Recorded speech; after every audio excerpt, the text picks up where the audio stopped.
안녕하세요. 경제수학의 공민석입니다. 영상 제작을 여러 번 하다 보니까 조금씩 익숙해지는 것 같습니다.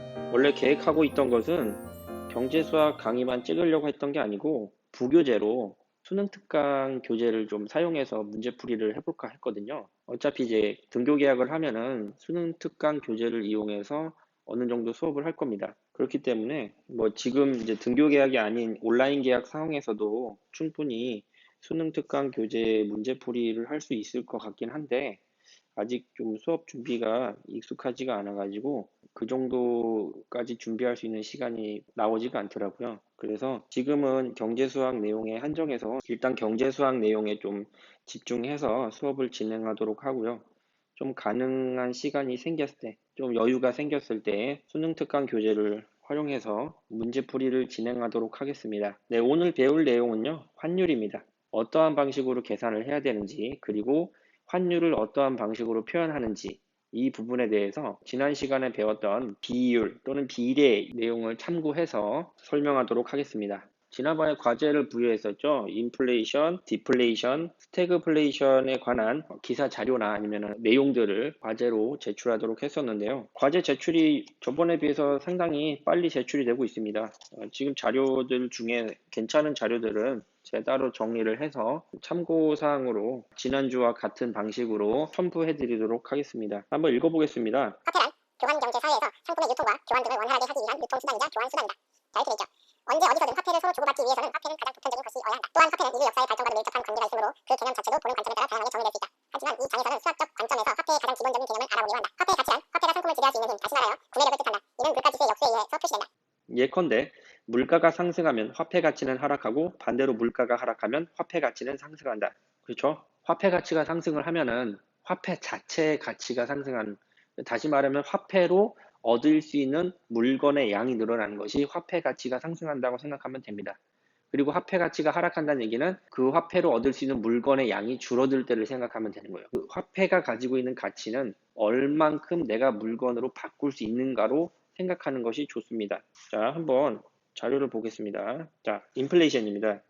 일정 기간 동안 물가가 지속적이고 비례적으로 오르는 현상, 혹은 화폐 가치가 지속적이고 비례적으로 떨어지는 현상. 경제 성장은 대개 인플레이션은 동반한다. 인플레이션이 심해지면 초인플레이션이 된다. 초인플레이션에 관한 대표적인 사례가 하나 있어요. 뭐가 있냐면은 베네수엘라나? 베네수엘라가 있습니다. 인터넷 검색해보면 아주 자료가 많이 있습니다. 뭐 베네수엘라의 화폐들, 뭉치들 가지고서 뭐 벽돌 쌓기도 하고 있고요. 지폐를 술에 한가득 싣고 가서 빵 하나 사고 뭐 이렇다는 얘기가 있는데 이 초인플레이션에 관한 자료는 한번 직접 한번 확인해 보시는 게 좋을 것 같아요. 자, 아무튼 인플레이션이라는 것은 물가가 오르는 것입니다. 내가 물건을 500원 주고 사던 게 700원이 되는 것, 이런 거. 자, 다음 디플레이션입니다. 인플레이션과는 반대로 물가가 지속적으로 하락하는 현상. 와, 물가가 떨어진다니 좋은 건가? 싶겠지만 디플레이션은 좀 더 넓은 개념입니다. 그러니까 물가가 떨어진다는 것 자체가 왜 그런지를 생각해 보면은 뭔가 좀 떠오르는 게 있을 겁니다. 인플레이션이 팽창이라면 디플레이션은 위축이다. 유명 경제학자들도 디플레이션의 발생을 쉽게 예측하지 못하며 동시에 천재지변 같이 완전히 예방할 수는 없는 현상으로도 보고 있다. 자, 스태그플레이션이라고도 있는데요. 경제가 발전하면서 인플레이션이 보통 발생하고요. 경기가 침체되면 보통 이제 디플레이션이 발생을 하는데 경제 불안과 동시에 물가가 오르는 상식과 어긋난 현상을 스태그플레이션이라고 부른다. 경기 침체 속에 인플레이션이라고 보면 됩니다. 아주 큰 문제가 되겠죠. 그냥 단순하게 생각하면은 경기 침체가 되면 내가 쓸 수 있는 돈이 줄어든다고 생각하면 되고요. 물가가 같이 하락을 해서 내가 얻을 수 있는 상품의 양이 어느 정도 보전이 돼야 되는데 인플레이션으로 인한 물가 상승이 발생하게 되면은 더욱더 악화된다고 볼 수 있는 거죠. 이것의 대척점이라는 것은 이제 정반대편에 있는 현상이라고 봅니다. 경제가 호황이면서 물가가 안정되어 있는 상태, 골디락스 경제라고 부른다. 참고하시면 될 것 같습니다. 자, 각각의 경제 현상에는 장단점이 있습니다. 무조건 좋다, 무조건 나쁘다고 할 수는 없어요. 보통 안 좋은 쪽으로 얘기를 많이 하기 때문에 이제 장점에 대해서 한번 보겠습니다. 인플레이션의 장점, 자, 생산자에게 동기부여. 팔리기만 하면 이익이죠. 왜냐하면 물가가 상승했으니까 내가 더 많이 화폐를 얻을 수 있겠죠. 그 얻은 화폐를 가지고 뭔가 다른 걸 많이 할 수 있겠죠. 임금 상승의 효과를 볼 수도 있고요. 아니면은 좀 더 다른 분야에 투자를 할 수도 있고요. 자, 부채의 가치를 하락시킵니다. 화폐의 가치가 하락하기 때문에 부채 또한 가치가 하락한다는 거죠. 자, 좋은 쪽만 얘기했기 때문에 당연히 이거 각각의 상황에 따른 단점도 찾아볼 수 있습니다. 자, 디플레이션의 장점, 물가 하락으로 인한 가계 안정, 그리고 시장 거품 제거. 1,000원짜리 물건을 10,000원으로 10개를 살 수 있던 것이 물가가 하락하게 되면서 뭐 만약에 500원으로 떨어졌다. 그렇게 되면은 10,000원으로 20개를 살 수 있게 되겠죠. 그러니까 다시 말하면 가계가 안정이 되는 거예요. 내가 살 수 있는 물건을 조금 더 저렴한 가격으로 살 수 있게 되는 것이죠. 자, 시장의 거품이 제거된다는 것은 이게 실제 가격보다 좀 더 높은 가격으로 책정이 되어 있을 때 이 거품이 껴있다고 보통 얘기를 할 때도 있잖아요. 그런 것들이 이제 사라지게 되겠죠. 이게 계속 장기적으로 이어진다면 물건 값이 떨어지게 됐을 때 그 물건을 만든 기업의 입장에서는 상당히 손해를 많이 보겠죠. 그러니까 이것이 연쇄적으로 기업에 있는 직원들의 임금이 하락하게 되고 결과적으로 가계에도 부담이 되겠죠. 그러니까 이런 연쇄적인 반응으로 인해서 디플레이션은 장기적으로 거시적으로는 좋지 않습니다. 자, 다시 책으로 왔습니다. 자, 화폐의 가치는 국내적으로는 상품의 구매력을 가지고 대외적으로는 자국의 화폐와 외국의 화폐와의 교환 비율, 즉 외국환 시세에 의해서 표현된다고 설명하는 것이 통설로 되어 있다. 먼저 주요 국가들의 화폐에 대하여 살펴보자. 어떤 국가에 대한 화폐를 볼 거냐면요. 미국, 그 다음에 유로, 다음 페이지는 위안, 그 다음에 일본의 엔 이렇게 확인해 볼 겁니다. 다시 앞으로 와서 자, 미국 달러, 미국에서 통용되는 화폐죠. 보통 달러 기호인, 자, 보이시죠, 요거. 자, 요거로 추격하여 사용하며 다른 달러라고 얘기하는 게 이제 어떤 건지는 좀 뒤에서 설명하겠습니다. 자, 그리고 또는 ISO 4217 코드인 USD라고 쓰기도 한다. 보통 USD를 많이 씁니다. 그러니까 USD면 US 달러 이렇게 얘기를 하잖아요. 궁금한 게 이거죠. 다른 나라는 어떤 식으로 이제 화폐를 사용하고 지금 방금 또 달러가 다른 달러라고 하는 게 어떤 달러를 얘기하는지 한번 봅시다. 주요 국가에 대한 국가 통화 코드를 가지고 왔는데요. 자, 여기 보면 독일, 유로를 사용합니다. 그러니까 유럽에서는 이제 유로로 통일을 해가지고 화폐를 사용하고 있는데 EUR 코드가 되어 있습니다. 러시아는 루블, 아메리카 합중국이 바로 이 아메리카 합중국이 미국이에요. 미국 달러, USD. 그다음에 영국에서는 파운드. 자, 영국의 정식 명칭이 아주 길어요. 근데 여기 지금 보면은 그레이트 브리튼이라는 단어의 앞자를 써서 GB를 쓰는 거고요. 그 다음에 뒤에 있는 파운드의 앞자를 써서 P라고 쓴 겁니다. 자, 유럽 연합 유로, 그 다음에 인도 루피, 인도 IN, 인도의 루피 이렇게 나눠진 겁니다. 앞에 두 글자는 나라를 보통 나타내고 뒤에 한 글자는 화폐의 앞단어를 쓰겠죠. 뭐 그런 식으로 생각하면 됩니다. 여기 지금 인도네시아, 일본, 중국 이게 다양하게 나와 있죠. 자, 일본하고 중국, 일본은 아까 얘기했듯이 엔, 그 다음에 중국은 위안, 유안이라 써있는데 위안입니다. 자, 캐나다에 보면 이제 캐나다 달러라고 돼 있죠. 그러니까 이건 지금 미국에서 쓰는 달러하고 캐나다에서 쓰는 거하고 다른 거예요. 그래서 CAD라고 다른 코드를 사용하고 있습니다. 자, 필리핀은 페소, 그 다음에 이제 한국에 이제 남한과 북한이 있는데 KRW, KPW 이렇게 돼 있어요. 이 KR은 이제 뭐예요? KR은 리퍼블릭 오브 코리아에서 각각의 R과 K를 가지고 왔다고 보이거든요. 북한은 보통 뭐라고 합니까? 북한은 조선 민주주의 인민공화국 이렇게 돼 있잖아요. 그럼 여기 지금 보면은 People's Republic of Korea, 남한의 R은 Republic, 북한은 People's 단어를 쓴 것 같아요. 그냥 상식 수준에서 알아보자는 얘기에서 그냥 해본 겁니다. 자, 호주도 마찬가지로 오스트레일리아 달러니까 AUD 이렇게. 자, 이제 이 약자를 보면 이제 어디 건지 조금씩 좀 생각할 수 있겠죠. 밑에 것도 HKD만 봐도 알 수 있는 게 홍콩의 달러구나 이렇게 생각할 수 있습니다. ISO 4217 코드 한번 확인해 봤습니다. 자, 미국의 달러는 자, 1785년 7월 6일 미국의 화폐로 지정된 이후 전 세계적으로 가장 널리 통용되는 화폐가 되었다. 우리나라 기준으로 봤을 때는 원 단위를 기본으로 사용한다고 보면 세계적으로는 달러를 쓴다고 생각하면 됩니다. 두바이 유등 국제 원유 거래 등에서는 미국 달러로만 결제가 가능하다. 기본 화폐라고 본다는 거죠. 국제 원유 거래는 1995년 3,800억 달러 이상이었으며 이 가운데 67%가 미국 이외 지역에서 유통되었다. 2005년에는 이의 2배가량인 7,600억 달러가 유통되고 있다고 한다. 대한민국에서는 흔히 달러를 보통 이 모양과 비슷한 요것 자체를 그냥 소리대로 불러서 몇 불, 뭐 100불짜리 지폐 뭐 이런 식으로 말을 했습니다. 자, 유로 넘어가겠습니다. 유럽연합의 공식 통화. 자, 19개국의 유럽연합 가입국과 유럽연합에 가입하지 않은 9개국에서 사용되며 이들 국가를 통틀어 유로존이라고 한다. 그 유럽으로 여행 갈 때는 유로로 그 환전을 해서 사용하면 됩니다. 어느 나라를 가도 유로를 쓴다고 보시면 돼요. 자, 유로는 1999년 1월 1일 결제를 위한 가상화폐로 처음 알려졌다. 한동안 현금 유로는 없었으나 2002년 1월 1일부터 법정 통화가 되면서 정식으로 동전과 지폐가 발행되기 시작하였다. 중국 위안은 인민폐라고도 하며 중국 통화로 ISO 421 코드는 CNY, 그 다음에 기호가 Y자, Y에 짝대기 2개 그은 겁니다. 자, 그런데 여기서 지금 확인할 수 있는 건 N 한번 봐요. N. 자, 일본의 N하고 기호가 똑같습니다. 여기 지금 뿐만 아니라 여기 볼게요. 위안의 중국어 표기 또한 제각각이다. 지폐를 보면 한자로 분명 이렇게 써요. 원이라고 쓰여 있는데 일상적으로 쓸 때는 대개 요 단어를 많이 씁니다. 그리고 구어체 말할 때 콰이. 중국어를 잘 몰라서 그냥 확인만 하겠습니다. 자, 일본 N. 대한민국의 원과 조선민주주의 인민공화국의 원은 모두 한자 똑같다. 둥글다는 뜻에 유래한 것이다. 이렇게 돼 있죠. 여기서 지금 역사적인 발음과 표기 같은 거는 그냥 각자 확인하시면 될 것 같아요. 혼동을 피하기 위해서 위안은 수평선이 하나인 Y 짝대기 하나. 이렇게 구분하기도 한다는 얘기입니다. 자, 환율 한번 들어가겠습니다.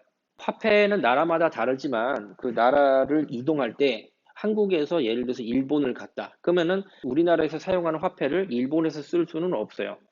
그렇기 때문에 화폐를 바꿔야 되겠죠. 그러면은 우리나라에서 10,000원짜리가 일본에서는 몇 엔인가 이런 식으로 이제 환전이 돼야 되는 거예요. 환전 비율을 환율이라는 거죠. 환율은 자국 화폐와 외국 화폐의 교환 비율, 즉 외국 화폐와 비교한 자국 화폐의 값어치다. 자, 환율의 결정은 외환 시장에서 외환에 대한 수요와 공급에 의해 결정된다. 외환의 수요는 외환이 해외로 나가는 것을 말하며 수입, 자국민의 해외여행, 해외 투자와 유학, 외채 상환 시 발생한다.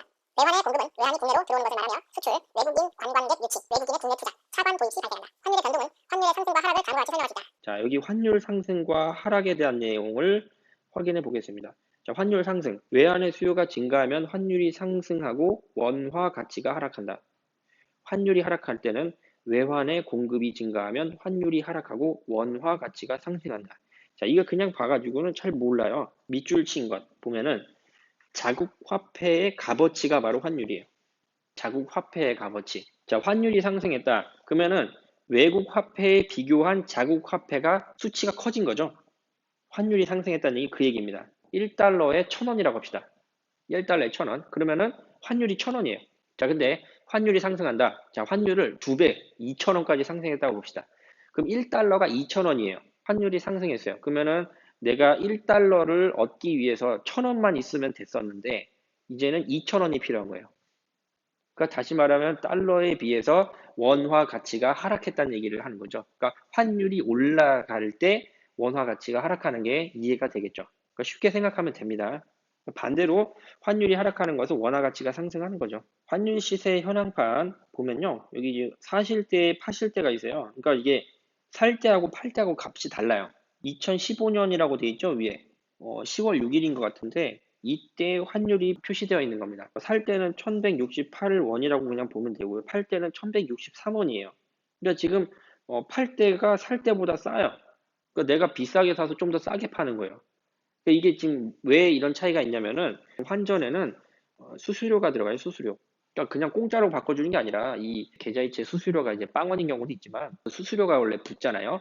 그런 개념이라 생각하면 돼요. 그러니까 돈에 관련된 어떤 작업을 할 때 환전을 해주는 대가로 수수료를 지불한다고 생각하면 됩니다. 이 차이에 대해서 이제 또 뒤에서 설명하겠습니다. 자, 환율의 상승과 하락의 실질적 현상을 간략히 설명하면 아래 그림과 같다. 자, 한 번 더 보는 거예요. 1달러가 1,100원이었는데 1,200원으로 환율이 상승했을 때, 자, 아까 얘기했듯이 원화 가치가 하락한 겁니다. 예를 들어서 여기 설명하고 있죠. 한 개의 1달러인 볼펜을 1,100원에 샀다가 이제 환율이 상승해가지고 1,200원이 되어야 살 수 있다 이 얘기고요. 반대로 환율이 하락하게 되면 원화 가치가 상승하기 때문에 1달러인 볼펜을 1,100원에 사던 것을 1,000원만 내면 살 수 있는 거예요. 그러니까 원 자체의 원화의 가치가 상승했다고 볼 수 있는 거죠. 처음에 경제 현상의 인플레이션과 디플레이션에서 봤듯이 이 환율이 상승하는 것과 환율이 하락하는 것에 대해서는 각각의 장단점이 또 존재합니다. 상황에 따라서 좋을 수도 있고요. 상황에 따라서 나쁠 수도 있어요. 각각에 대한 장단점은 이번 주 과제로 제출하는 걸로 하겠습니다. 자, 예제 한번 보겠습니다.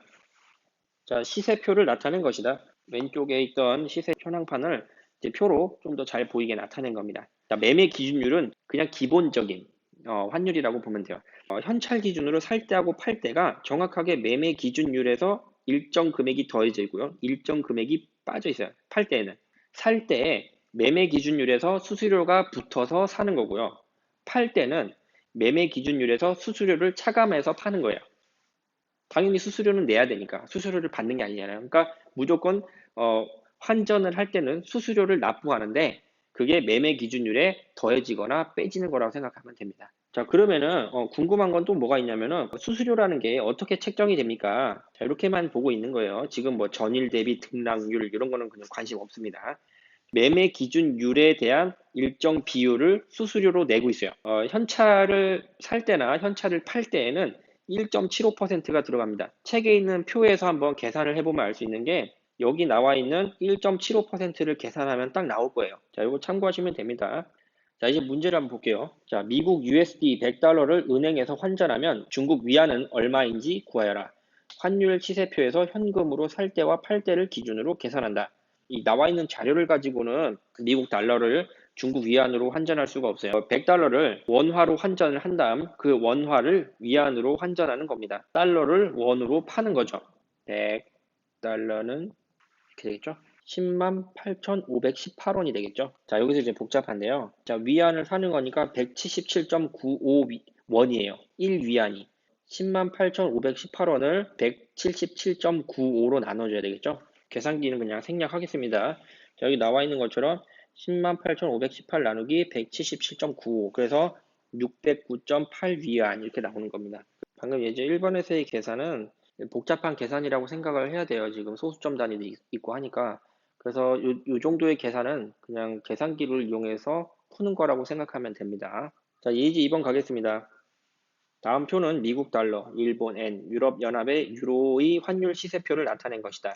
여기서 유의해야 할 것은 일본의 엔화의 경우 기본이 100엔임을 유의해야 한다. 지금 여기입니다. 여기 지금 100엔이라고 써있죠. 그냥 1엔이 아니라 100엔이에요. 자, 일본 여행을 위해 10만 엔을 환전하려고 한다. 다음 환율 시세표에서 수수료를 계산하고 필요한 원화를 계산하여라. 그러니까 100엔을 살 때 그럼 10만 엔은 얘의 몇 배예요?